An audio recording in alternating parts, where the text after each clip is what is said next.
Bonjour, nous sommes toujours le jeudi 10 septembre 2014 et je voudrais parler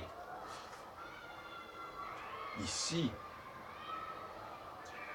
de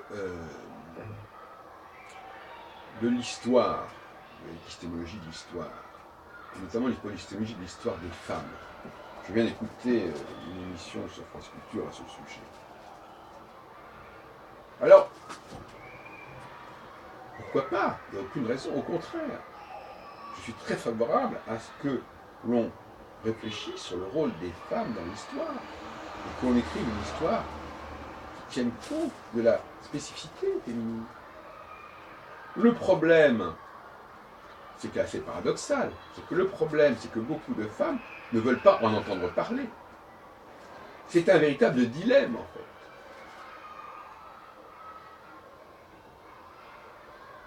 C'est un dilemme parce que elles sont prises entre deux feux.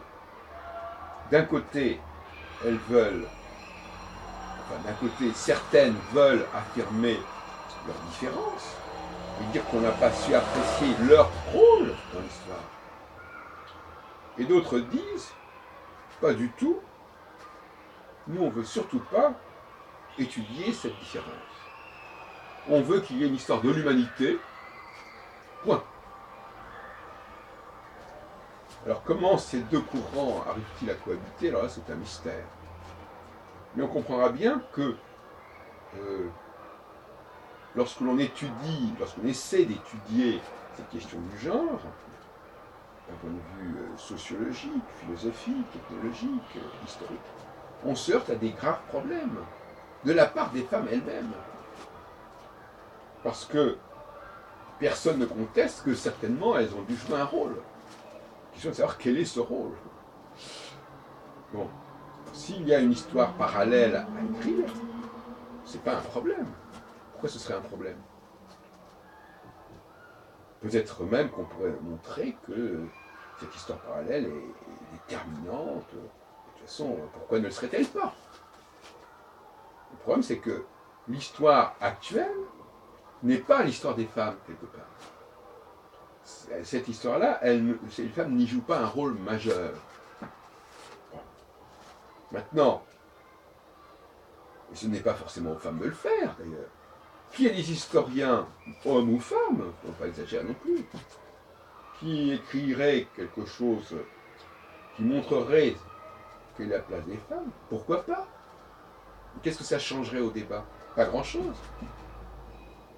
Mais je répète encore une fois, c'est pas là que le bas blesse. Le bas blesse, c'est quand j'en ai parlé dans d'autres causeries. Le bas blesse, c'est quand on veut mettre sur le débat là-dessus en disant il doit y avoir une différence au niveau de l'éducation entre l'éducation des garçons et des filles. On dit mais non, pas du tout, puisque c'est la même chose, en disant.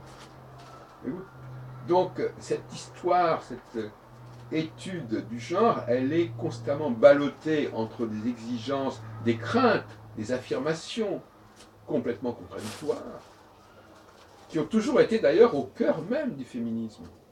Puisque le mot féministe à lui-même veut dire tout et son contraire.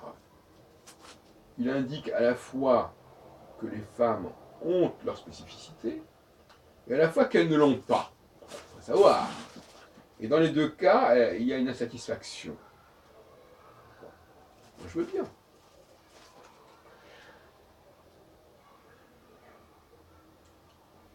Je note qu'en effet,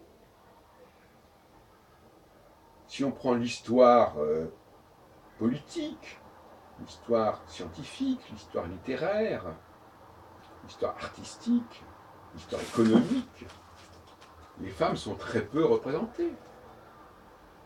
Maintenant, alors il y a deux solutions là. Ou bien on nous prouve que l'histoire, soi-disant des hommes, n'a pas pris en compte les femmes délibérément.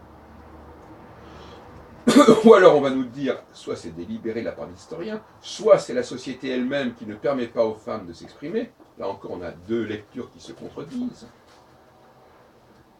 Soit on reconnaît que ce critère d'appréciation par la réussite de l'innovation, de la création, de la postérité, au regard de la postérité, tout cela n'est pas pertinent, et qu'il doit y avoir une autre histoire, alors qu'on nous montre quel genre d'histoire ça peut être.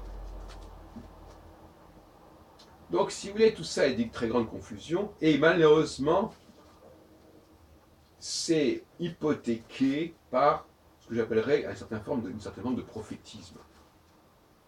Je ne pense pas qu'on puisse être féministe sans être prophétique. Parce que dire que demain, l'histoire prouvera autre chose, c'est aussi une forme de prophétie. Dire que demain, les femmes auront un statut différent, et même pas ça, auront des réalisations différentes, c'est aussi une forme de prophétie. Donc moi, si j'étais une femme, je serais complètement impliqué dans une forme de prophétisme. Ça tombe bien, parce que moi-même, je suis dans le domaine du prophétisme. Mais je sais à quoi m'en tenir. J'ai fait une thèse d'État sur le texte prophétique en France. Formation et fortune. Qui fait près de 2000 pages et qu'on peut consulter dans toutes les bibliothèques interuniversitaires. Et aux éditions du Septentrion. Et puis ailleurs, bien sûr. Mais sur Internet, notamment sur le site prophétie.it. Prophétie au pluriel. Alors, donc, on est dans le prophétisme. Voilà. On dit demain, ça sera différent. Donc voilà, parce que finalement, c'est un peu dans tout cela dont il s'agit. On nous dit demain, ça sera différent. Vous allez voir. On va vous montrer ce qu'on va vous montrer. Mais on n'est pas obligé de croire à ces spéculations, à ces vaticinations. C'est tout à fait raisonnable. Je veux dire, on a le droit de se projeter dans l'avenir en disant ça va changer. On a eu le cas de Marie Curie, par exemple, qui a plus d'un siècle, apparaissait comme une espèce de météore, d'ovni, qui allait annoncer les temps nouveaux, le XXe siècle. Bon. Est-ce que ça a eu les effets prévus, prophétisés? Je répondrai encore une fois. Non, pas forcément.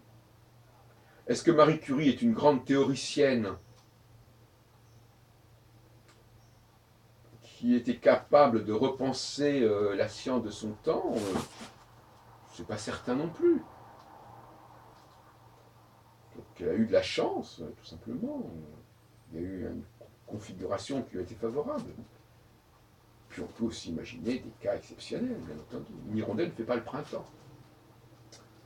Mais, en fin de compte, moi je note que les féministes ne sont pas capables de remplacer l'histoire instituée, si on peut dire, par leur propre histoire. Si ce n'est en indiquant ce qui m'a toujours fait un peu rire, sourire en tout cas, les femmes qui ont lutté pour les femmes, pour la cause des femmes. Alors ça il est certain qu'on peut faire une histoire du féminisme, ça c'est certain. On peut tellement faire une histoire du féminisme, les victimes, les héros du féminisme. Mais est-ce que c'est ça la réponse à la question? C'est encore une autre façon de travailler. Hein, on peut écrire, on peut faire des monuments sur les premières femmes médecins, les premières femmes qui ont passé le bac, les premières femmes qui ont régné, enfin je ne sais pas, on peut s'amuser à ça. C'est ce qu'on peut appeler une sorte de discrimination positive. Hein, voilà ce que je voulais vous dire à ce sujet, en réponse à cette émission. Je crois quand même que j'ai l'impression que c'est très vaseux. Hein.